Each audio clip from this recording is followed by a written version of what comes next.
In this lecture, we will see this much topics: parallel axis theorem and its applications, MI of triangular section about its base, center of gravity and vertex, and MI of a semicircular section. So these are the topics which we are going to discuss today.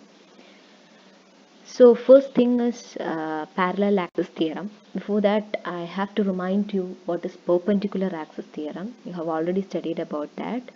The moment of inertia about an axis, z-axis, will be equal to the sum of moment of inertia about x-axis and y-axis. That was perpendicular axis theorem. Okay, now we are moving on to the parallel axis theorem. It is nothing but a statement which explains that the moment of inertia of a plane area about an axis through its center of gravity, which is represented by Ig, then moment of inertia of the area about any other axis AB parallel to the first and at a distance h from the center of gravity is given by IAB is equal to Ig plus h square. So this is nothing but there are two axes. Okay, there is a body and there are two axes. One is any axis, okay, whether it is about the base or any axis which we require. Okay, we require, that is IAB, and another one is the axis passing through the center of gravity. Okay, that is Ig. So the moment of inertia about any axis will be equal to the moment of inertia about, equal to the sum of moment of inertia about the center of gravity and AH square. A is the area of the total figure and H is the distance between these two axes. So this is the thing. Very simply we can say that there are two axes. One is any axis which we require, a moment of inertia about any axis which we require, and the another one is the axis passing through the center of gravity, and we are finding the moment of inertia of the axis passing through the center of gravity, that is Ig we are finding, and Ig plus AH square will give the moment of inertia about any axis, where h is the distance between the two axes. Okay, that's it. Now the proof for that is given. Here we have for proving that a circular section is given here. Here the G representing the moment of center of gravity of the section, and this axis is passing through the center of gravity of that particular section. Here we are considering a strip, okay, a rectangular strip at a distance y, and the area of the strip is considered as delta A. A axis AB is another axis which is at a distance of h from the center of gravity. Okay, so these are the things. Now the area, the center of gravity of the strip or moment of inertia of the strip will be equal to area into distance square, that is delta A into y is the distance, that is y square. So delta A into y square will be the moment of inertia of that particular section or strip. Now for finding the whole section, for finding the moment of inertia of the whole section, you have to integrate the equation, or you have to sum up the moment of inertia of all the strips. So Ig is equal to sigma delta A y square. So this is the moment of inertia about the center of gravity for this whole section. Now we have to find the Mi about this axis, that is AB axis. We have to find the Mi about AB axis. So by from this figure we can say that the IAB will be equal to sigma of delta A into h plus y, because the distance between these two, we are finding the moment of inertia of this entire section by finding the Mi of this small strip. Okay, so first for the small strip, what is the Mi about this axis? That is area of the strip into h plus y the whole square, that is the distance from this axis. So delta of A into h plus y the whole square, sigma will give the Mi of the entire section about the axis AB. So from that it will be delta A into h plus y the whole square. H plus y the whole square is h square plus y square plus 2hy. So we are splitting this. It is sigma h square del A plus sigma y square del A plus sigma 2hy del A. This term will be cancelling, because when differentiating a constant it will become 0, and this term is sigma y square into del A. It is the center of gravity, is the moment of inertia of this entire body about the center of gravity, so Ig, and this term will be AH square, so IAB is equal to AH square plus Ig. So we have proved that the moment of inertia about any section which we require will be equal to the sum of moment of inertia about the center of gravity plus area of the section into h square. H is the distance between the two axes. Now, by using the same principle, we will find the moment of inertia of a triangular section. So here there is a triangle in this figure. We have already discussed that for finding the MI or CG of an entire section, we will first find the MI or CG for a small strip, and then we will integrate or sum up for all the strips. That's the thing which we are doing. From the geometry of this figure, we can say that the triangle APQ and ABC are similar triangles. Okay, APQ and APC are similar triangles. So we can say that PQ by BC will be equal to X by H, since it is similar triangle.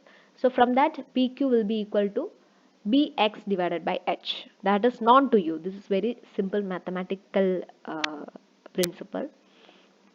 Now the area of the strip. Area of the strip is, this strip, we can consider this strip as a rectangle. Okay, this is very small rectangular strip. So its area will be equal to length into breadth. The length of the strip is already, we have found out that Bx by H, that is PQ, Bx by H, into width is equal to dx. So area of the strip is Bx by H into dx. Now for the entire section, the moment of inertia will be about the base will be equal to area into distance square. So area of the strip is given as Bx divided by H into dx, and the distance is capital H minus small x, because up to this, from the base, the distance up to this section will be H minus x whole square. So this will be the moment of inertia of the triangular section about the base.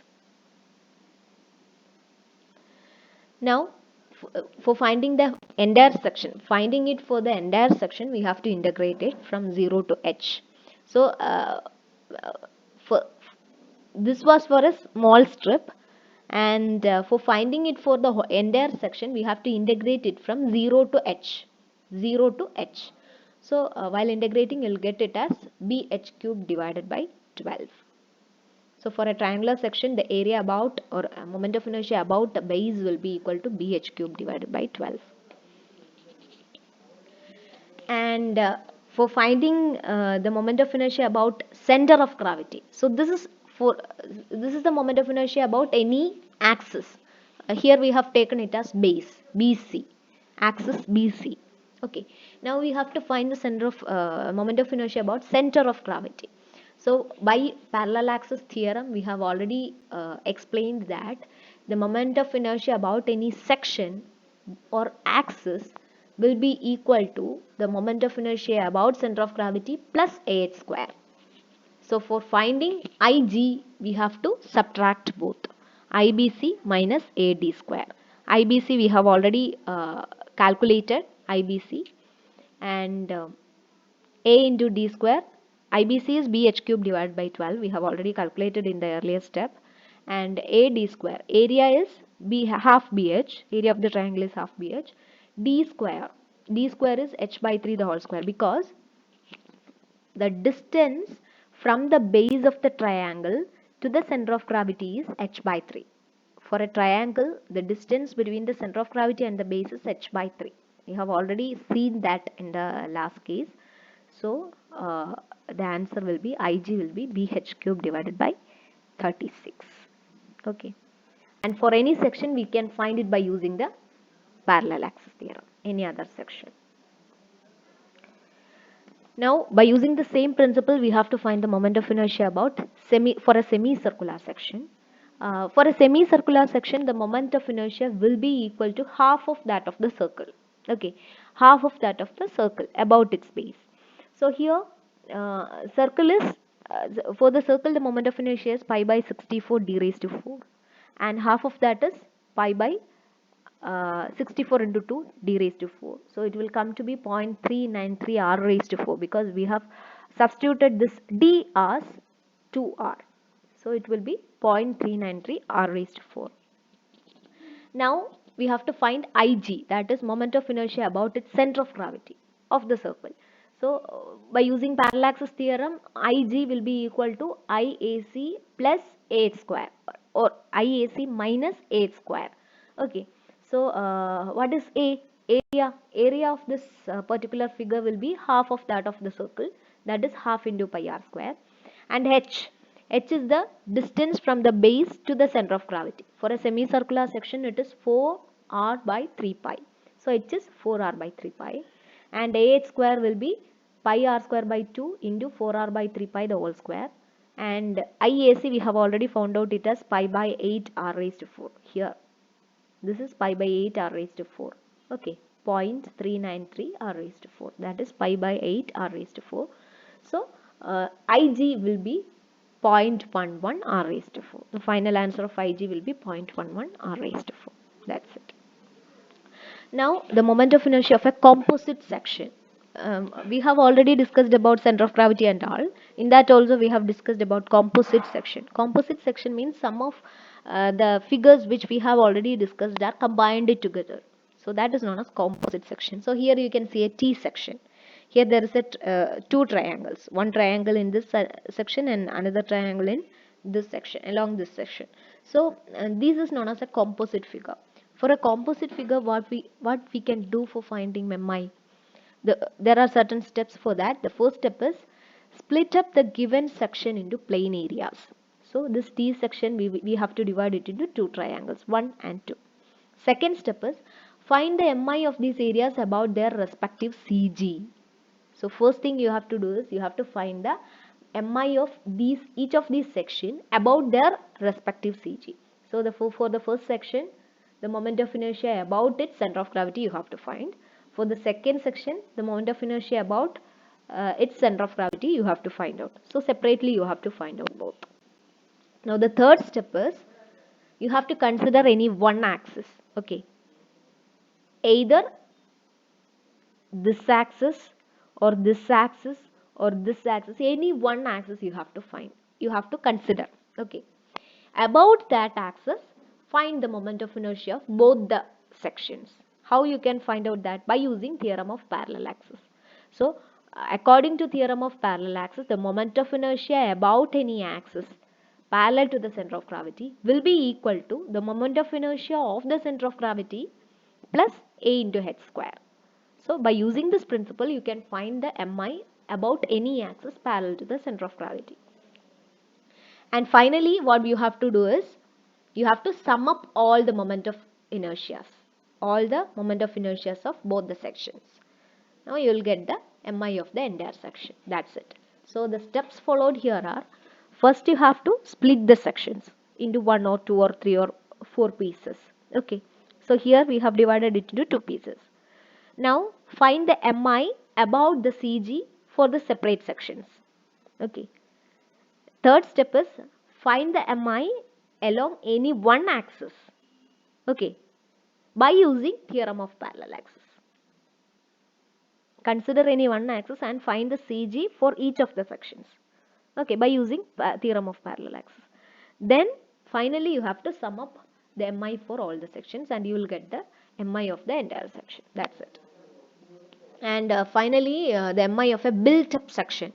Built-up section is nothing but it is another form of a composite section. But here what is the difference is? The difference is the entire section will act as one unit here because we have built it into one piece. Okay, and the composite section was just separate things just combined together. Here we have combined it into a built-up form. So it will act as a single section. That's the only difference. And the procedure or steps followed for finding the MI of a built-up section are: first, find out the MI of various sections about their respective CG as usual. First you have to find the MI about CG for separate sections. Now transfer these MI about the required axis by the theorem of parallel axis. So now all the MIs are combined together. So just like that of composite section. No difference at all. So this is about today's lecture. Thank you.